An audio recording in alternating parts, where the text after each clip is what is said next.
Hello everyone, welcome back to my YouTube channel Bhagyashree Classes.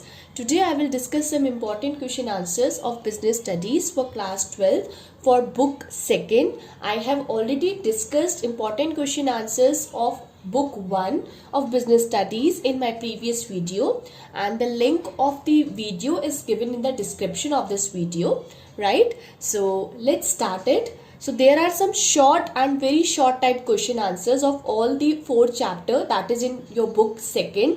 It means chapter 9, 10, 11 and 12, right? So let's start it. First question is define financial management. Financial management क्या होता है?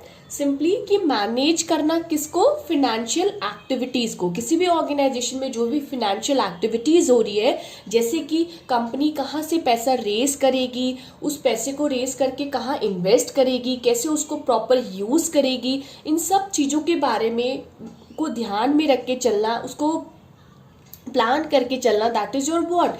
Financial management, right? So you can just see the answers. I will explain all the answers. Okay, then next is define capital structure. Capital structure क्या है? कि company ने जो भी capital raise करी है, कैपिटल क्या होती है? जो भी मनी रिक्वायर्ड है बिजनेस को रन करने के लिए, दैट इज योर कैपिटल. तो जो भी कंपनी ने कैपिटल रेज करी है उसमें कितना प्रपोर्शन डेट का है और कितना इक्विटी का है, बिकॉज यही 2 मेन सोर्स होते हैं जहां से कंपनी कैपिटल रेज करती है. या तो डेट के थ्रू रेज करती है पैसा, या फिर इक्विटी यानी शेयर कैपिटल के थ्रू रेज करती है. तो कितना डेट है और कितना इक्विटी है किसी भी कैपिटल स्ट्रक्चर में, वो आपका कौन डिफाइन करता है? Capital structure. ठीक है. Then next is explain 3 types of financial decisions. आपके फिनेंशियल डिसीजंस जो होते हैं वो 3 तरीके के होते हैं. बट फिनेंशियल डिसीजंस क्या होते हैं? सिंपली ऐसे डिसीजंस जो कि फिनेंशियल मैटर्स से रिलेट करते हैं किसी भी बिजनेस के. जैसे कि फिनेंशियल मैटर्स सेम है आपका कि बिजनेस के पास पैसा कहाँ से आएगा, उस पैसे को कहाँ पे इन्वेस्ट करेगी, कैसे उसे यूटिलाइज करेगी, ये सब क्या है? आपके फिनेंशियल डिसीजंस है. तो ये 3 पार्ट्स में डिवाइड होते हैं, जिसमें फर्स्ट है आपका इन्वेस्टमेंट डिसीजन. इन्वेस्टमेंट डिसीजन क्या है? सिंपली कि कंपनी के पास जो भी फाइनेंस है, जो भी फंड्स अवेलेबल है, उसको कंपनी कहाँ पे इन्वेस्ट करेगी. अब वो मेनली 2 जगह पे इन्वेस्ट कर सकती है. या तो लॉन्ग टर्म एसेट्स में इन्वेस्ट करेगी या फिर शॉर्ट टर्म एसेट्स में इन्वेस्ट करेगी. लॉन्ग टर्म एसेट्स में जहाँ पे इन्वेस्ट करती है, इट मीन्स वहां पे लंबे टाइम के लिए कंपनी ने एक तरीके से अपना पैसा इन्वेस्ट कर दिया, जैसे प्लांट एंड मशीनरी खरीद ली, right? So this is your what? जो फिक्स्ड एसेट में सिंपली डील करते हैं, that will come under the long term assets. Okay, and उसे हम क्या बोलते हैं? कैपिटल बजटिंग डिसीजंस भी कहते हैं, राइट? देन नेक्स्ट है आपका शॉर्ट टर्म एसेट्स में कर सकती है. सिंपली शॉर्ट टर्म मीन्स जहां पे जो एसेट्स है वो इजिली आपके लिक्विडेट हो जाएंगे, आपके मनी में कन्वर्ट हो जाएंगे with in a short period of time. तो वो हो गए शॉर्ट टर्म एसेट्स. ठीक है, जिसमें आपके मेनली करंट एसेट्स आते हैं. ओके, तो ये है आपका इन्वेस्टमेंट डिसीजन. सेकेंड है फाइनेंसिंग डिसीजन, जिसमें ये पता लगाती है कंपनी, ये डिसीजंस लेती है कि कंपनी ने जो भी पैसा लेना है वो कहाँ से रेज करेगी. It means sources of finance क्या होंगे, कितना पैसा कंपनी डेट के थ्रू लेगी, कितना पैसा इक्विटी के थ्रू रेज करेगी. तो इससे रिलेटेड जो भी डिसीजन होंगे, that will come under the financing decision. And third है आपका डिविडेंड डिसीजन, जिसमें अब कंपनी ने पैसा रेज कर लिया, उसे इन्वेस्ट भी कर दिया. अब ऑब्वियसली जो भी उससे रिटर्न मिलेगा उसे वो अपने शेयर होल्डर्स को भी तो देगी ना, जिन्होंने पैसा लगाया है. जो ओनर्स है कंपनी के, share holders, simply equity share holders, उनको पैसा देना है. अब किस फॉर्म में देगी? डिविडेंड की फॉर्म में देगी. तो ये डिसाइड करना, डिविडेंड डिसीजंस में क्या होता है? मेनली कंपनी ये डिसाइड करती है कि प्रॉफिट का कितना part company as a dividend distribute करेगी और कितना पार्ट अपने पास रिटेन्ड करके रखेगी एज अ रिटेन्ड अर्निंग, जिसे कंपनी फर्दर यूज करेगी in the growth and expansion of business. Okay, right. Then next question is why are capital budgeting decisions are crucial for any business. जो capital budgeting decisions होते हैं, capital budgeting decisions क्या है आपके? जो यहाँ पे आपके कैपिटल बजटिंग क्या है? जो लॉन्ग टर्म एसेट्स में जो इन्वेस्ट करते हैं ना, उससे रिलेटेड जब डिसीजंस लेते हैं वो आपके कैपिटल बजटिंग डिसीजंस होते हैं. तो ये आपके क्रूशियल क्यों होते हैं? सी, बिकॉज देखो, लॉन्ग टर्म एसेट्स में जब इन्वेस्ट करती है कंपनी, तो जो उसमें कॉस्ट इन्वॉल्व होती है वो जनरली क्या होती है? ह्यूज होती है. ऑब्वियसली कंपनी अगर मशीनरी परचेज कर रही है तो वो क्या होगी? जनरली उसकी कॉस्ट हाई होगी. पैसा कंपनी एक बार अपनी तरफ से ज्यादा लगाती है, बट उस एसेट को लॉन्गर पीरियड ऑफ टाइम के लिए यूज करती है, ठीक है। तो इट इज वेरी इंपॉर्टेंट कि कंपनी उस डिसीजंस को बहुत ध्यान से सोच समझ के ले कि किस एसेट में इन्वेस्ट करे, उसकी क्वालिटी सब कुछ एकदम प्रॉपर होना चाहिए, ठीक है, ताकि वो लंबे टाइम तक के लिए एकदम अच्छी से यूज कर सके। तो simply we can say it affects the earning capacity of the business. Earning capacity तो अफेक्ट करेगा ही, बिकॉज अगर सपोज मशीनरी परचेज करी कंपनी ने तो उस मशीनरी को यूज करके तो प्रोडक्शन होगा ना, तो अर्निंग कैपेसिटी अफेक्ट करेगा बिजनेस की over the long run. And साथ के साथ ये क्या करेगा, ये बताएगा कि कितने एसेट्स है कंपनी के, size of assets, profitability and competitiveness of the business, इसको भी इंश्योर करेंगे, ठीक है। Capital budgeting decision are very important decision for any business, right. Then next is what do you understand by financial risk. Financial risk क्या होता है, simply ऐसे risk जिसमें कंपनी के पास फिक्स्ड फिनेंशियल चार्जेस होते हैं, मतलब ऐसे ऑब्लिगेशंस जिसको कंपनी को खतरा है एक तरीके से, उन्हें वो देने ही देने हैं, एनी हाउ, कंपनी को प्रॉफिट हो लॉस हो, उन्हें वो पैसा रिटर्न करना ही है। तो that is your financial risk which it refers to a position when a company is unable to meet its fixed financial charges. जैसे आपका इंटरेस्ट हो गया, कंपनी को इंटरेस्ट पे करना ही है अपने, ठीक है, अपने जो भी उन्होंने जिससे मनी लिया था उनको पे करना है एनी हाउ, ठीक है। ये आपके होते हैं financial risk, okay. Then next is what does trading on equity refers to. Trading on equity क्या होता है, सिंपली देखो ट्रेड करना इक्विटी पे, ठीक है। अब वो कैसे पॉसिबल होगा, सिंपली ये वो सिचुएशन होती है जब कंपनी अपने कैपिटल स्ट्रक्चर में डेट कंपोनेंट को यूज करते हुए अपने इक्विटी शेयर होल्डर्स को उसका फायदा पहुंचाती है एक तरीके से, ठीक है। इट मीन्स जो कंपनी है उनके इक्विटी शेयर होल्डर्स को बेनिफिट हो रहा है कि उनके कैपिटल, उस कंपनी के कैपिटल स्ट्रक्चर में जो डेट का रेशियो है वो बिल्कुल अप्रोप्रिएट होगा कि क्या, कि उसका फायदा किसको हो रहा है, इक्विटी शेयर होल्डर्स को। ऐसा क्यों होता है, बिकॉज देखो जो भी आपके जैसे जो डेट है, डेट के थ्रू अगर सपोज पैसा लिया तो उस पर इंटरेस्ट जो जाता है वो क्या आपका टैक्स डिडक्टेबल एक्सपेंस होता है। टैक्स डिडक्टेबल एक्सपेंस मीन्स कि वो जब भी टैक्सेबल इनकम कैलकुलेट करते हैं, ठीक है, तो उससे पहले क्या होता है वो सब्ट्रैक्ट हो जाता है इंटरेस्ट आपका, राइट। तो सिंपली यहाँ पे हो जाएगा कि it refers to an increase in profit earned by equity share holders due to the presence of fixed financial charges like interest.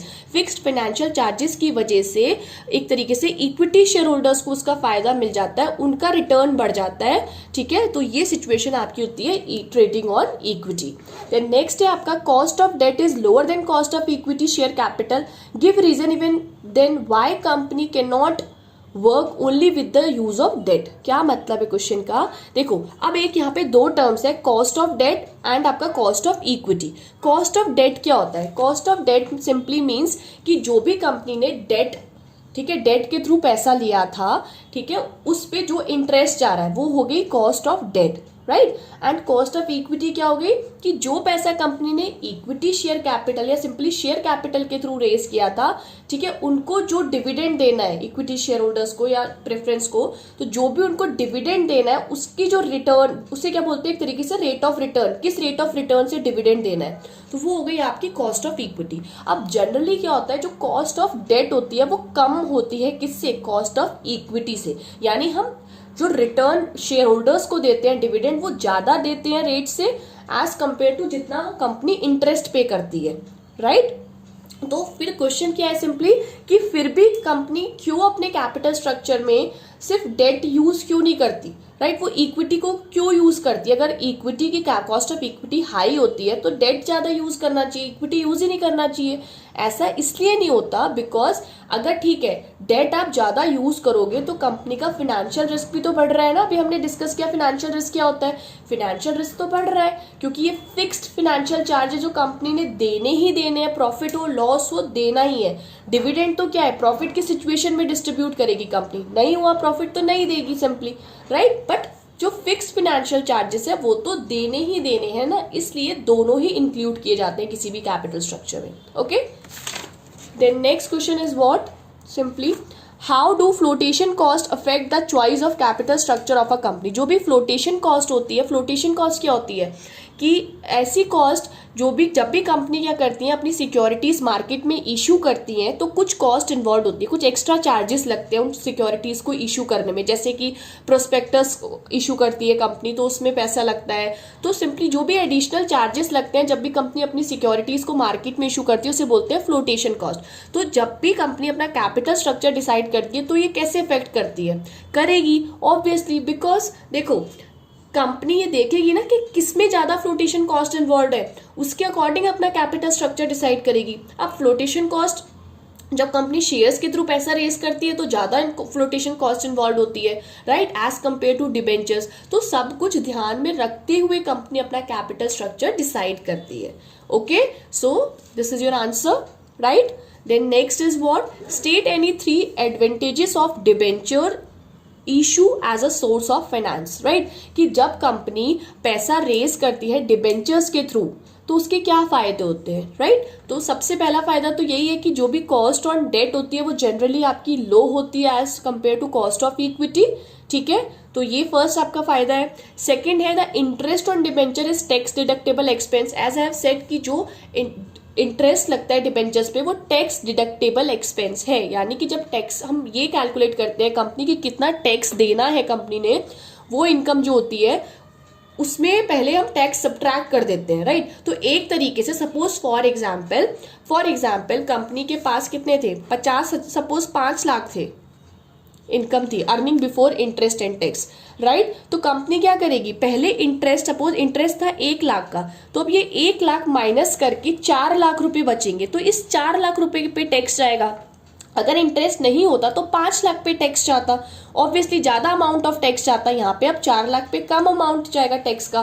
तो that's why the interest on debenture is a tax deductible expense. Then next is what, कि कोई भी risk नहीं होता कि ownership चली जाएगी, because जो डिबेंचर होल्डर्स होते हैं उन्हें कोई वोटिंग राइट नहीं होता, कोई उन्हें ओनरशिप नहीं मिलती है, इसलिए क्या होता है, there is no risk of loss of control because debenture holders are not entitled to vote. Okay, then next question is what, which process prepares a blueprint of an organization futures preparation relating to finance, give any 2 reason and why this process is needed। जब भी blueprint की बात कर रहे हैं, blueprint is what, कि एक proper plan, ठीक है, detailed plan, that is your blueprint, ठीक है, किसके बारे में, फ्यूचर प्रिपरेशन की, future organisations future preparation, future के बारे में कि कैसे कैसे रिलेटिंग टू फाइनेंस की कैसी फाइनेंशियल एक्टिविटीज को कैसे मैनेज करना है, उसके बारे में एक प्रॉपर प्लानिंग करके चलना है एडवांस में, उस प्रोसेस को क्या बोलते हैं, financial planning, right. So the process of financial planning prepares a blueprint of an organisation's future preparation relating to finance. अब ये क्यों जरूरी है, बिकॉज सबसे पहले ये इंश्योर करती है कि कितना फंड्स रिक्वायर्ड है पर्टिकुलर टाइम पे किसी भी बिजनेस को, ठीक है, किसी बिजनेस को कितना sufficient amount of fund required है, अगर एक प्रॉपर फाइनेंशियल प्लानिंग करते हैं तो उससे आइडिया मिल जाता है। एंड सेकेंड कि ये भी पता चल जाता है कि फंड्स अननेसेसरी कंपनी अपने पास रेज ना करे, बिकॉज आपको पता है कि आपको कितना फंड्स रिक्वायर्ड है, तो ऑब्वियसली अननेसेसरी फंड्स रेज नहीं होगा, ठीक है, बिकॉज अगर अननेसेसरी कंपनी फंड्स रेज कर रही है तो उसका भी नुकसान है, ना ज्यादा होना चाहिए ना कम होना चाहिए, right. So next question is from chapter number 10 financial market, explain financial market। financial market क्या है, सिंपली ऐसा मार्केट जहां पे हम financial assets को बाय और सेल कर सकते हैं सिंपली, या फाइनेंशियल एसेट्स में डील करते हैं। अब फाइनेंशियल एसेट्स क्या होते हैं, this is just like an investment, ठीक है, जैसे आपका सिक्योरिटीज में इन्वेस्टमेंट हो गया, ठीक है, शेयर्स हो गए, बॉन्ड्स हो गए, तो ये सब क्या है, फाइनेंशियल एसेट्स है जहां पे कंपनी सिंपली इन्वेस्ट कर देती है और ये लॉन्गर और शॉर्टर पीरियड ऑफ टाइम कभी भी आपको क्या करेंगे, एक तरीके से मॉनेटरी बेनिफिट प्रोवाइड करते हैं कंपनीज को, ठीक है। तो फाइनेंशियल मार्केट क्या है, is a market for creation and exchange of financial assets, ठीक है, लाइक आपका सिक्योरिटीज हो गई, शेयर्स हो गए, ठीक है, डिबेंचर्स, आपके बॉन्ड्स, ये सब क्या है, आपके फाइनेंशियल एसेट्स में आएंगे, ठीक है। तो ऐसा मार्केट जहां पे हम इनको इनसे डील करते हैं, ठीक है।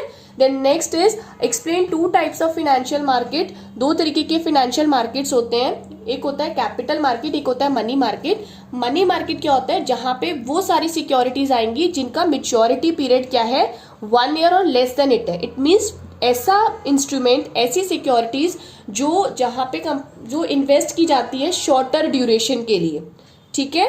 So this is a market for short term funds, की पैसा लगा रहे हैं कुछ बहुत लिमिटेड टाइम पीरियड के लिए, और वो टाइम पीरियड क्या है, 1 ईयर या फिर 1 ईयर से कम, ठीक है। बट कैपिटल मार्केट होता है जो कि medium and long term funds में डील करता है। इट मीन्स वहाँ जो भी सिक्योरिटीज होंगी उनमें जो पैसा लगा है वो जनरली 1 साल से ज्यादा पीरियड के लिए तुमने लगा दिया है कंपनीज ने, ठीक है, या इन्वेस्टर्स ने। So it deals in a securities having maturity period of more than 1 year, वो आपका है कैपिटल मार्केट, ठीक है। अब नेक्स्ट आपका क्वेश्चन है give the meaning of primary market. अब जो आपने कैपिटल मार्केट पढ़ा था पीछे, वो 2 पार्ट्स में फर्दर डिवाइड होता है। एक होता है प्राइमरी मार्केट, एक होता है सेकेंडरी मार्केट। प्राइमरी मार्केट में क्या होता है कि as its name primary, primary means what, कि फर्स्ट, इनिशियल, स्टार्टिंग, कि ऐसा मार्केट जहां पे जो भी सिक्योरिटीज होती है वो फर्स्ट टाइम इशू की जाती है। We can say fresh capital, fresh securities जिस मार्केट में इशू की जाएगी वो कहाँ की जाएगी, प्राइमरी मार्केट में, ठीक है। जैसे माना कंपनी ने अपने नए शेयर्स इशू करे हैं तो वो किस मार्केट में इशू करेगी, प्राइमरी मार्केट में इशू करेगी, ठीक है। This is a primary market. Then next, what is the meaning of secondary market. Secondary market क्या होता है, जहां पे सेकेंडरी मीन्स व्हाट, कि ऐसा मार्केट जो कि सेकेंड हैंड सिक्योरिटीज में डील करेगा। सेकेंड हैंड सिक्योरिटी मींस ऐसी सिक्योरिटीज जिसे कंपनी प्राइमरी मार्केट में पहले ऑलरेडी इशू कर चुकी थी, अगर अब कोई इन्वेस्टर सपोज उसे बाय या सेल करना चाह रहा है तो वो किस मार्केट में जाएगा, सेकेंडरी मार्केट में जाएगा, ओके।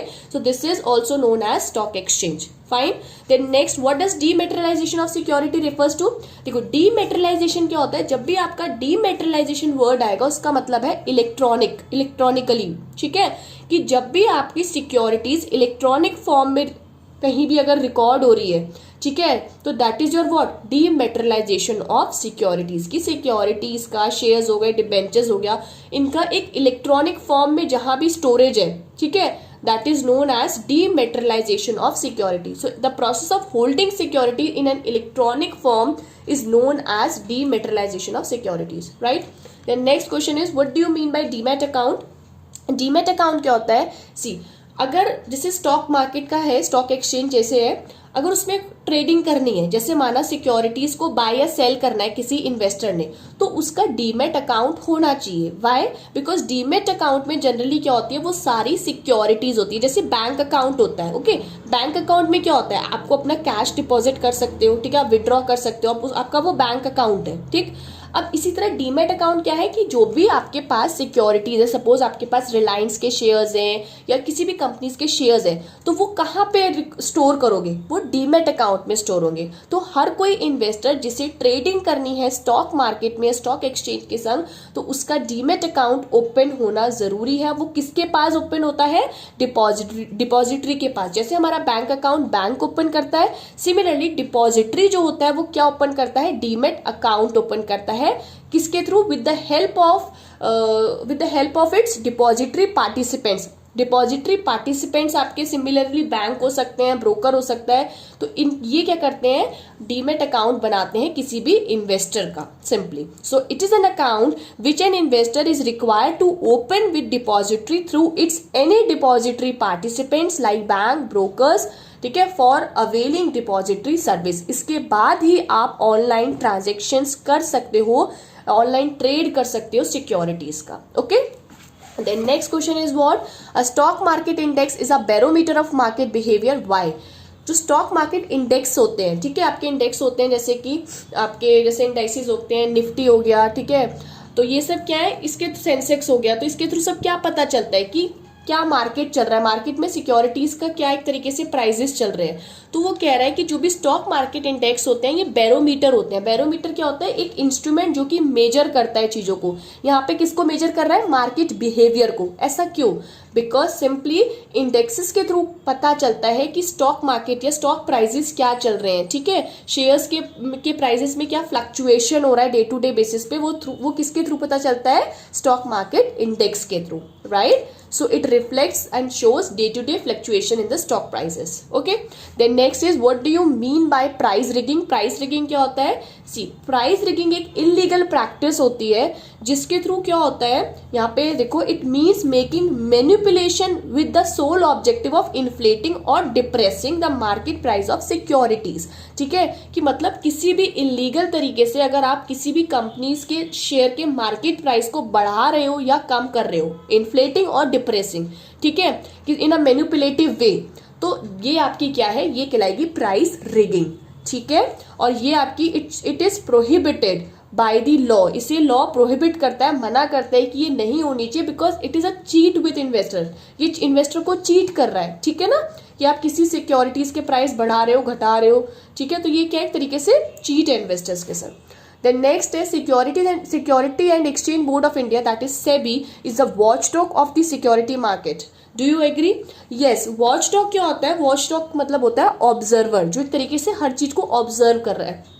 तो जो सेबी है वो आपकी क्या है, एक वॉचडॉग है सिक्योरिटी मार्केट का। जो भी आपका सिक्योरिटी मार्केट है, चाहे वो प्राइमरी सेकेंडरी मार्केट है, उनकी जो भी एक्टिविटीज है उनको कौन ऑब्जर्व करता है, उन्हें कौन गाइड करता है? सेबी गाइड करता है। तो यस, इट इज ट्रू। अब क्या क्या फंक्शंस है, कैसे आप इसे सपोर्ट करोगे? तो पहला, it regulates and controls of functions of stock exchange and any other security, की जो भी सिक्योरिटीज होती है सिक्योरिटी में, जो भी सिक्योरिटीज है, ठीक है, उनको रेगुलेट करना, उनको कंट्रोल करना, उनके फंक्शंस को, ये काम करता है SEBI. Then second, it determines and regulates the working of member of stock exchange, जो भी स्टॉक एक्सचेंज के मेंबर्स होते हैं जो उसमें काम करते हैं, जैसे ब्रोकर हो गया, सब ब्रोकर्स हो गया, इन सब के क्या काम है, ये प्रॉपर कौन डिसाइड करता है? सेबी डिसाइड करता है। देन नेक्स्ट इज व्हाट, कि it prohibits the fraudulent and unfair trade practices in security, जो भी आपके अनफेयर ट्रेड प्रैक्टिसेस हो रही है, जैसे अभी हमने पढ़ी प्राइस रिगिंग, इस सब को प्रोहिबिट करता है। एंड साथ के साथ इनसाइडर ट्रेनिंग को भी प्रोहिबिट करता है। इनसाइडर ट्रेनिंग का मतलब क्या है? सिंपल, इनसाइडर मीन्स व्हाट, जो अंदर के लोग हैं बिजनेस के, किसी भी कंपनी के जो अंदर के लोग हैं, इनसाइडर यानी कि जैसे डायरेक्टर हो गया, प्रमोटर्स हो गया, ठीक है, अगर ये कोई भी ऐसी confidential information about the securities leak करते हैं, तो ये क्या कहलाती है? इनसाइडर ट्रेडिंग कहलाती है। ठीक है, कि किसी भी कंपनी की सिक्योरिटीज के बारे में अगर कोई अंदर का काम करने वाला आदमी कोई कॉन्फिडेंशियल इंफॉर्मेशन को लीक करता है, तो वो होती है आपकी इनसाइडर ट्रेनिंग। तो ये आपकी प्रोहिबिट है लॉ के अकॉर्डिंग, सेबी के अकॉर्डिंग। ओके, तो दिस इज, ये प्रोटेक्ट कर रही है इन्वेस्टर को। फाइन। देन नेक्स्ट है आपका चैप्टर 11 जो है मार्केटिंग मैनेजमेंट। इसमें फर्स्ट है आपका what is marketing concept and how does it help in effective marketing of goods and services. Marketing concept क्या होता है? सिंपली देखो, मार्केटिंग कॉन्सेप्ट जो है ना, वो सिंपली क्या है कि firm can achieve it's goals bye identifying the needs of customers in a chosen market and satisfy them in a better way than the competitors। देखो, मार्केटिंग कॉन्सेप्ट जो है वो प्रेजेंट सिनेरियो में किसके ऊपर बेस्ड है? बायर्स पर्सपेक्टिव है उसका। ठीक है, कि मतलब बायर्स पॉइंट ऑफ व्यू से डिसाइड किया गया है कि कस्टमर्स यानी बायर्स की नीड सेटिस्फाई होना जरूरी है, क्योंकि अगर उनकी नीड सेटिस्फाई होगी तब भी अल्टीमेटली क्या होगी? सेल्स एनहांस होगी, वो प्रोडक्ट को परचेज करेंगे और सेल्स एनहांस होगी। तो मार्केटिंग कॉन्सेप्ट आपको हेल्प करता है, ठीक है, कि आप जान सको, कंपनीज ये बिजनेस जान सके कि कस्टमर्स की नीड्स क्या है और उसके अकॉर्डिंग वो क्या कर सके, एक तरीके से उनसे डील कर सके, right. Then it helps in effective marketing of goods and services. ये किसी भी गुड्स एंड सर्विसेज की इफेक्टिव मार्केटिंग, यानी कि मार्केटिंग क्या किससे रिलेट कर रही है? सेलिंग से। ठीक है, कि किसी भी प्रोडक्ट की सेल भी अच्छी होगी, इस पे डिपेंड करता है। यस, बिकॉज अगर प्रोडक्ट जो है वो according to the customers need है तो ऑब्वियसली कस्टमर सेटिस्फाई होंगे और उस प्रोडक्ट की तो सेल्स बढ़नी है ही, right. So this is your answer which is written, you can read it. Okay, then next question is what? Distinguish between selling concept and marketing concept of marketing management philosophies on the basis of main focus। ठीक है, देखो जैसे marketing concept भी आपके क्या है, different उसके philosophies है। जैसे एक है सेलिंग कॉन्सेप्ट ऑफ मार्केटिंग, एक है मार्केटिंग कॉन्सेप्ट ऑफ मार्केटिंग। ठीक है, तो दोनों में क्या डिफरेंस है? देखो, जो सेलिंग कॉन्सेप्ट ऑफ मार्केटिंग है उसका मेन फोकस क्या है? मेन फोकस मीन्स वो किस पे ज्यादा एम्फेसिस करता है? एग्जिस्टिंग प्रोडक्ट पे। एग्जिस्टिंग प्रोडक्ट मीन्स कि सेलिंग कॉन्सेप्ट ऑफ मार्केटिंग ये इंश्योर करता है कि देखो कस्टमर नीड्स तो जरूरी है, है, बट उससे ज़्यादा क्या ज़रूरी है कि जो भी कंपनी के एग्जिस्टिंग प्रोडक्ट है उसकी सेल्स कैसे बढ़े, उसकी सेल्स को कैसे एनहांस किया जाए। और वो कब पॉसिबल होगा, जब कंपनी प्रॉपर प्रमोशन करेगी, उसको एडवर्टाइज करेगी, उसके बारे में इंफॉर्मेशन प्रोवाइड करेगी पब्लिक को। तो सिंपली ये किस पे फोकस करता है, existing product, sales of existing product, more sales of existing product. And marketing concept किस पे बेस होता है, उसका मेन फोकस क्या है कि कस्टमर नीड्स के अकॉर्डिंग आपका प्रोडक्ट मैन्युफैक्चर हो, right. Then next question is product is a mixture of tangible and intangible attributes, explain. Yes, जो भी प्रोडक्ट होता है उसमें दोनों फीचर्स होने चाहिए, टेंजिबल भी होने चाहिए और इनटेंजिबल एट्रीब्यूट्स यानी फीचर्स होने चाहिए। सी टेंजिबल मतलब जिसे हम टच कर सकते हैं, देख सकते हैं, ऐसे आपके क्या है टेंजिबल फीचर्स। जैसे कोई कार है, उसका कलर क्या है, ठीक है, वो कैसी, उसमें क्या क्या फीचर्स हैं, ठीक है, तो ये सब क्या है, उसका टेंजिबल एट्रीब्यूट्स है, ठीक है, कि फिजिकल कैरेक्टरिस्टिक्स, कंपोनेंट्स क्या है, ठीक है। एंड इनटेंजिबल एट्रीब्यूट्स क्या है, जब आपने उस कार को चलाया तब आपको पता चला भाई उसकी माइलेज क्या है, ये सब मतलब उसको आपने फील किया, आप उससे सेटिस्फाई हुए या नहीं, तो ये सब क्या है, इनटेंजिबल एट्रीब्यूट्स है। तो simply tangible attributes of product includes it's components, physical characteristics, while intangible attribute show psychological satisfaction, status symbol, guarantees, warranties of product, ठीक है। तो किसी प्रोडक्ट में ये दोनों होना जरूरी है, टेंजिबल भी और इनटेंजिबल भी, right.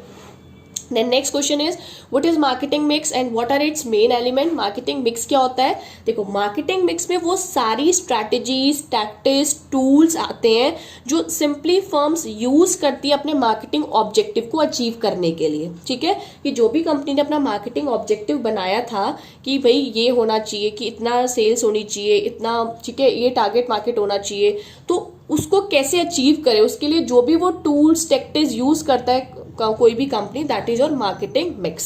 So it is a set of marketing tools that firm uses to pursue its marketing objectives in a target market. अब इसके कौन कौन से एलिमेंट्स हैं, मेनली 4 P's जिसे हम बोलते हैं product, price, promotion and place. ये आपके क्या है, 4 एलिमेंट्स हैं मार्केटिंग मिक्स के, कि कैसा प्रोडक्ट होना चाहिए, उसका प्राइस कैसा होना चाहिए, उसे कैसे प्रमोट करे और क्या प्रॉपर प्लेस होना चाहिए जहां पे वो प्रोडक्ट आपका होना चाहिए यूज, ठीक है। So this is your what, marketing mix. Then next है आपका what do you mean by channel of distribution. तो सिंपली चैनल ऑफ डिस्ट्रीब्यूशन क्या है कि चैनल ऑफ डिस्ट्रीब्यूशन में वो सारी पार्टीज इन्वॉल्व होती हैं जो सिंपली किसी भी प्रोडक्ट को मैन्युफैक्चर से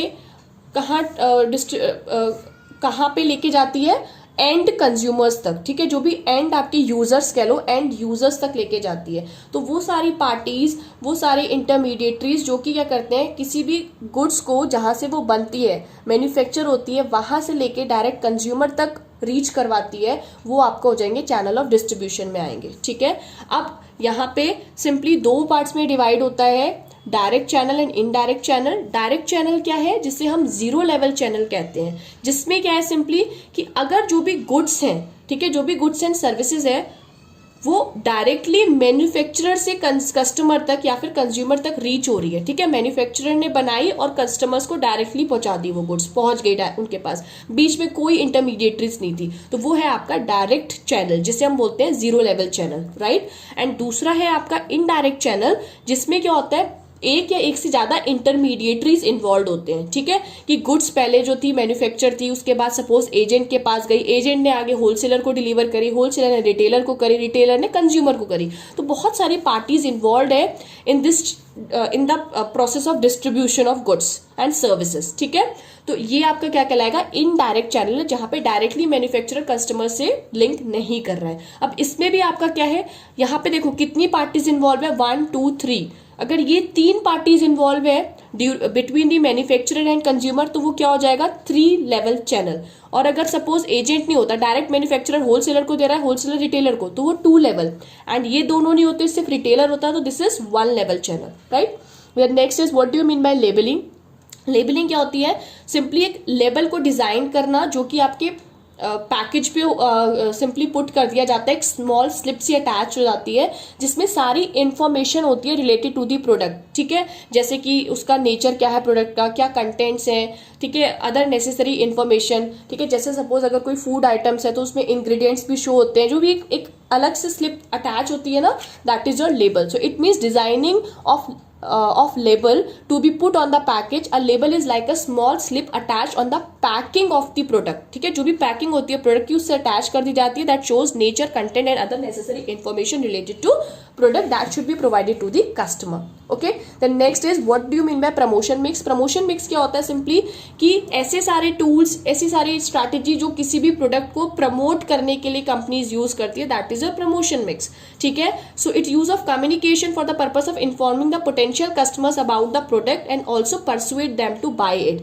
जैसे कंपनी एडवर्टाइज कर रही है, पर्सनल सेलिंग कर रही है, ये क्यों कर रही है? ताकि इंफॉर्मेशन मिले किसको? कंज्यूमर्स को अबाउट द प्रोडक्ट, और उसके उनको अट्रैक्ट करना कंज्यूमर्स को साथ के साथ कि वो कैसे बाय करें. ठीक है, उस प्रोडक्ट को उनको परसुएट करना. ठीक है, ये आपके वो सारी स्ट्रैटेजीज किसके अंदर आती है? प्रमोशन मिक्स के अंदर आती है. Then define sales promotion.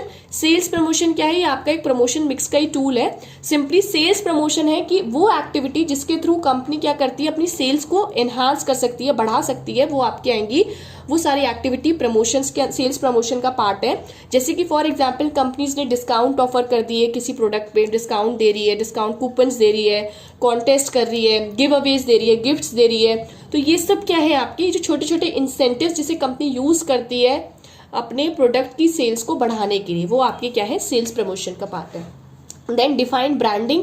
Branding क्या है? नाम से किसी चीज का ब्रांड नेम होता है ना, जैसे कि माना लेवाइज हो गया या बाटा हो गया, तो ये क्या है? इनका एक ब्रांड है, एक नेम जो क्या करता है? किसी भी प्रोडक्ट को एक तरीके से डिस्टिंक्ट आइडेंटिटी प्रोवाइड करता है. So it provides a distinct identity to the product in the form of name हो गया, सिंबल हो गया, डिजाइन की फॉर्म में. ठीक है, जिससे हम सिंपली कंपेयर कर सकते हैं. It makes the product superior than competitors product. ठीक है, ब्रांड तो चलते हैं, किसी का अच्छा ब्रांड है तो कंपनी जो कस्टमर्स होते हैं उसी प्रोडक्ट को प्रेफर करते हैं. Right. Then next is what? State the meaning of advertising. So advertising is a paid form of non personal presentation. Non personal presentation तो होती है सिंपली, अगर हम टीवी पे भी एडवर्टाइजमेंट देखते हैं तो पर्सनली तो उससे नहीं मिल रहे ना. नॉन पर्सनल प्रेजेंटेशन वो करता है किसकी? अपने आइडियाज की, गुड्स की, सर्विसेज की, बाय एन आइडेंटिफाइड स्पॉन्सर्ड. किसी एजेंसी के थ्रू वो क्या करता है? अपने प्रोडक्ट को प्रमोट करता है, आइडिया को. ठीक है, and this is paid form. ये पेड फॉर्म होती है आपकी. ठीक है, देन नेक्स्ट है चैप्टर आपका, नेक्स्ट है लास्ट चैप्टर, चैप्टर नंबर 12, जिसमें आपका है फर्स्ट है what is the concept of consumer protection. Consumer protection क्या है? सिंपली कि कंज्यूमर को प्रोटेक्ट करना. ठीक है, उनके राइट्स को, उनके इंटरेस्ट को प्रोटेक्ट करना कि कोई उनको चीट ना करे. That is a consumer protection का मेन कॉन्सेप्ट है. ठीक है, then so it protect and promote the consumers interest through speedy inexpensive redressal मतलब उन्हें कैसे रेमेडी मिले, उन्हें कैसे कंपनसेट कर सके अगर किसी कंज्यूमर के संग कोई चीट हो रहा है, तो उसको भी ध्यान में रखना. Then why consumer protection is important for consumers. अब कंज्यूमर प्रोटेक्शन कंज्यूमर्स के लिए क्यों इंपॉर्टेंट होता है? सी बिकॉज कंज्यूमर्स को उनके राइट्स के बारे में, उनके रिलीफ्स क्या क्या उनको मिल सकते हैं अगर उनके संग कोई फ्रॉड हुआ है, तो वो उनके बारे में उनको पता चलता है कंज्यूमर प्रोटेक्शन के थ्रू. ठीक है, right. Then why consumer protection is important for businessman. Businessman के लिए क्यों इंपॉर्टेंट होते हैं? सी बिकॉज अगर बिजनेसमैन कंज्यूमर प्रोटेक्शन के थ्रू अवेयर है, ठीक है, कि कंज्यूमर को चीट नहीं करना, उनके संग कोई फ्रॉड नहीं करना, तो ऐसी सिचुएशन में क्या होगा? कंज्यूमर सेटिस्फाई होंगे, कंज्यूमर का ट्रस्ट बिल्ड होगा. ठीक है, उस बिजनेस पे या उस बिजनेस प्लान पे, और वो क्या करेगा? उसी के संग इंटरेक्ट करेगा आगे भी, तो प्रॉफिट मैक्सिमाइज होगा उसका. एक तरीके से इंश्योर होगा कि हाँ भाई ये तो कस्टमर मेरा एक तरीके से. तो simply because it helps them in achieving the main aim of long term profit maximisation through customer satisfaction. Okay, then next state how self regulation by business act as a means of consumer protection. जो self regulation की practice है by the business की, खुद से regulate करके चले, खुद से सारे डिसिप्लिन में रहे और सारे रूल्स फॉलो करे, एथिकल वे में ट्रांजेक्शन्स करे, तो वो कैसे कंज्यूमर प्रोटेक्शन को एक तरीके से उसका एक मीन है, एक साधन है. तो simply the practice of self regulation by business provide solution to the grievances and problems of their customer in advance. अगर वो पहले से कुछ ऐसा काम नहीं करा जिससे कस्टमर्स ऑब्वियसली डिसहार्टन हो या उनके संग फ्रॉड हो, तो वो कस्टमर्स को एक तरीके से क्या कर रहा है? अपने कस्टमर्स को सिक्योर करके चल रहा है. ठीक है, उनकी प्रॉब्लम से पहले ही डील करके चल रहा है कि उन्हें कोई दिक्कत ना हो. ठीक है, so this is a means of consumer protection ना, इसी से तो कंज्यूमर प्रोटेक्शन हो रहा है. Right. Then state any 3 reliefs available to consumers if the consumer court is satisfied about the genuineness of the complaint. Question क्या पूछ रहा है कि क्या रिलीफ या कंपनसेशन मिल सकते हैं किसी कंज्यूमर को अगर उसकी जो कंप्लेंट थी वो जेन्युइन कंप्लेंट प्रूव हुई है किसी भी कंज्यूमर कोर्ट में। क्या क्या रिलीफ मिल सकते हैं? पहला, removal of defect from the goods, कि जो भी डिफेक्ट है उसको दूर कर दिया जाएगा। अगर कोई गुड्स में कोई डिफेक्ट हो तो उसको दूर करके दिया जाएगा। Replacement of goods, may be अगर डिफेक्ट जो है वो रिमूव नहीं हो पा रहा है तो गुड्स को रिप्लेस करके दिया जाएगा, और अगर वो भी नहीं पॉसिबल हो रहा है तो प्राइस को रिफंड कर दिया जाएगा, राइट। तो ये आपके रिलीफ हो सकते हैं, fine. Then next is state any 3 functions performed by consumer organisation for protection and promotion of interest of consumer.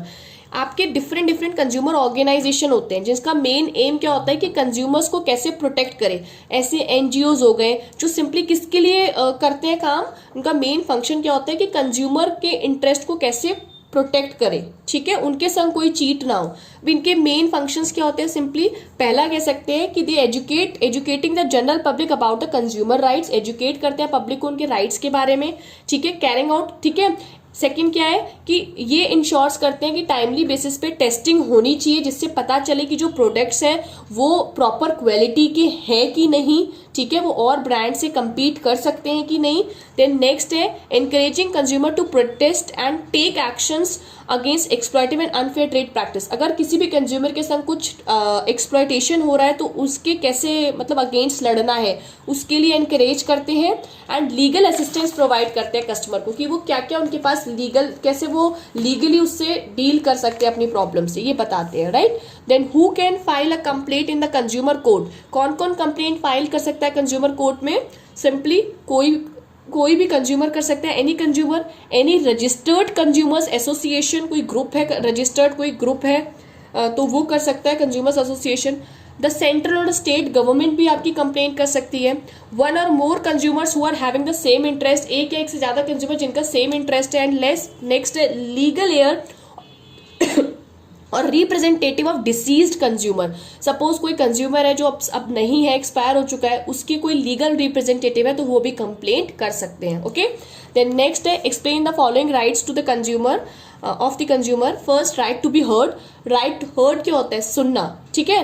तो सिंपली कंज्यूमर को ये राइट है कि वो अपनी कंप्लेंट को फाइल कर सकते हैं और उनकी कंप्लेंट सुनी जाएगी। अगर उनके संग किसी भी कोई चीट हुआ है या वो डिससेटिस्फाई है किसी गुड्स या सर्विसेज पे तो जो भी उनकी कंप्लेंट है वो सुनी जाए, that is the right to be heard, ठीक है। और इसी के लिए क्या है, आजकल कई जो आपके बिजनेस ऑर्गेनाइजेशन है उनके अपने क्या है, आपके कॉल सेंटर्स टाइप है जिसमें वो क्या कर सकते हैं, ग्रीवियंसेस सेल है जहां पे वो अपनी कंप्लेंट्स रजिस्टर करा सकते हैं, अपनी परेशानी बता सकते हैं, ठीक है। That is your right to be heard. And second, right to seek redressal. Seek मतलब लेना, रिड्रेसल मतलब वॉट, की तरीके से रेमेडी लेना, ठीक है। कोई कंपनसेट आपको मिल रहा है तो आप लोगे उसे। तो आप किसी भी कंज्यूमर जिसके संग कोई भी चीट हुआ है या फिर एक्सप्लॉइटेशन हुआ है तो उसको वो राइट है कि वो रिड्रेसल ले सकता है, ठीक है। उसको रेमेडी मिलनी चाहिए, उससे रिलेटेड उसको कंपनसेशन मिलना चाहिए। So consumer has a right to get relief और compensate against any exploitation in terms of wrong incorrect prices, quality, quantity, जो भी अगर कुछ भी अगर ऐसा कुछ हुआ है तो उसे कंपनसेट मिलना चाहिए। This is the right to seek redressal, right. And then last question है आपका explain 3 tier redressal agency in short. ये भी आपका इंपॉर्टेंट क्वेश्चन है। 3 टायर रिड्रेसल एजेंसी क्या है? आपका जो एक्ट है कंज्यूमर प्रोटेक्शन एक्ट 1986 उसके अंडर आपका आता है, जिसके अंदर क्या है कि आपके 3 आपके एक तरीके से लेवल्स है जिसपे जाके कंज्यूमर क्या कर सकता है, अपनी कंप्लेंट्स फाइल कर सकता है अगर उसे कोई भी परेशानी है, अगर उसका कोई एक्सप्लॉइटेशन हुआ है, फ्रॉड हुआ है उसके संग रिलेटेड टू जो भी उसने प्रोडक्ट या सर्विसेज ली है, ठीक है। तो वो कहाँ पे कंप्लेंट कर सकता है, उसके लिए कौन सी रिड्रेसल यानी कौन से जहाँ पे उसे रेमेडी मिलेगी, जहाँ पे उसे कंपनसेशन मिल सकता है, वो कौन सी ऐसी एजेंसीज हैं। तो पहला है इसमें आपका, देखो, consumer protection act 1986 has set up 3 tyre machinery for redressal of consumer grievances. जो भी ग्रीवियंसेस यानी जो भी उन्हें परेशानी है उसके लिए 3 टायर रिड्रेसल यानी एक जो उन्हें कंपनसेट करेगी। पहला है डिस्ट्रिक्ट फोरम, ठीक है। डिस्ट्रिक्ट फोरम क्या है, नाम से पता चल रहा है डिस्ट्रिक्ट, तो ये हर डिस्ट्रिक्ट में होगा। कौन से सेटअप करता है, स्टेट गवर्नमेंट बनाती है, हर डिस्ट्रिक्ट में होता है ये। और इसके अंदर सपोज अगर कोई कंज्यूमर है जिसे अपनी फाइल करनी है कंप्लेंट, और उसकी जो भी वैल्यू है गुड्स एंड सर्विसेज की वो किसके अंडर है, 20 lakhs के अंदर है। यानी ऐसी कोई भी गुड्स और सर्विसेज जिसका जो प्राइस है वो 20 lakhs के अंडर है, उससे रिलेटेड अगर उसके संग कोई सपोज वो डिससेटिस्फाई है या कोई उसके संग फ्रॉड हुआ है, अगर उसे कंप्लेंट फाइल करनी है तो वो कहाँ जा सकता है, डिस्ट्रिक्ट फोरम में जा सकता है, अपनी कंप्लेंट फाइल कर सकता है। नेक्स्ट है स्टेट कमीशन। ये सिंपली हर स्टेट में होगा, जो स्टेट गवर्नमेंट फॉर्म करती है, बनाती है। अगर कोई गुड्स एंड सर्विसेज की वैल्यू 20 लाख से ज्यादा है और 1 करोड़ से कम है, ठीक है, it is more than 20 lakh and less than 1 crore, ऐसे से रिलेटेड अगर कोई गुड्स एंड सर्विसेज से रिलेटेड कंप्लेंट है तो वो कहाँ फाइल कर सकता है, स्टेट कमीशन में जाके फाइल कर सकता है। ओके, देन नेक्स्ट लास्ट है नेशनल कमीशन, जो नेशनल लेवल पे है। सिंपली ये सेंट्रल गवर्नमेंट आपका बनाती है, स्टैब्लिश करती है। अगर किसी भी गुड्स और सर्विसेज की वैल्यू 1 करोड़ या फिर 1 करोड़ से ज्यादा है, ठीक है, तो वो उससे रिलेटेड कंप्लेंट कहाँ फाइल कर सकता है, नेशनल कमीशन में जाके अपनी कंप्लेंट फाइल कर सकता है। और अगर उसकी कंप्लेंट जेन्युइन होगी तो उसे उसके रिलेटेड कंपनसेशन मिलेगा। Okay, so this is a 3 tier redressal agencies. Okay, so this is about the all question answers, some question answers you can say which are important, and this will help you in the revision. And thank you for watching my video, and please like and subscribe the channel for more such videos. Thank you.